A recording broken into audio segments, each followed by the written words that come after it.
Hello mga idol, welcome sa ating vlog mga idol. For today's video mga idol, mag-tutorial tayo sa French cut hairstyle mga idol. So una nating ginamit mga idol ay number 2 na guard, no?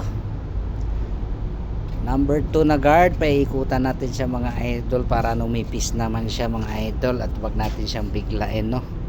So malumanay lang yung bawas mga idol. So pagka naikutan na natin yan mga idol, ang isusunod naman natin dyan, no,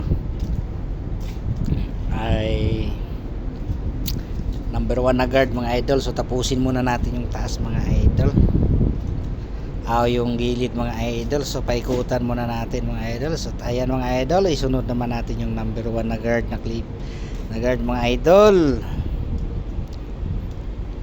So ganun lang po tayo magbawas mga idol, no. So sinundan natin siya ng number 1 na guard mga idol para maganda yung ang kanyang blending, no. Pero sa baba ako nagumpisa naman idol, no, kasi nga numipis na siya, pinadaanan ko siya ng number 2 na guard. So sinundan ko naman siya ng number 1. So ito naman mga idol, no guard mga idol.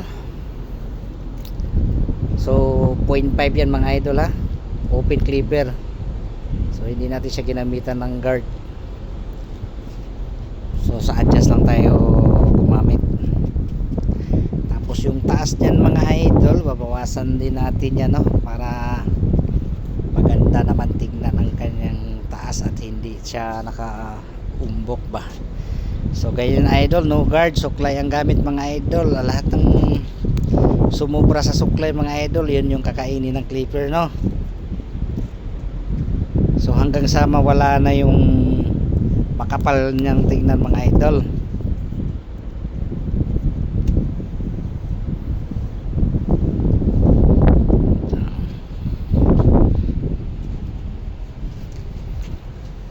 So madali lang magupit mga idol basta mayroon kayong nasusundan, no.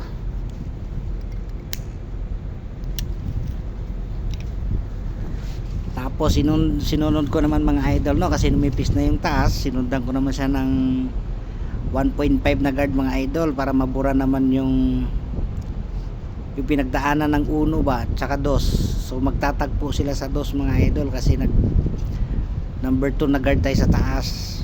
So sinundan naman natin siya ng 1.5, no. Tapos sabay bawas tayo sa gilid mga idol, retouch ba, para yung mga nakaumbok ay matatanggal natin dahil hindi naman talaga makuha yan sa isang daan lang, no. So kailangan pa rin natin ng retouch mga idol. So ayan na mga idol, tama na yung kapal sa taas, sabay ahit naman tayo, no. So ang pag-aahit pala mga idol ay banatin natin yung anit ng ating customer mga idol para hindi siya magsugat ba, kasi may anit talaga na malambot lang mga idol, tsaka maganda yung lining. So nabuo na natin yung lining mga idol. So pasalubong lang yung ahit mga idol.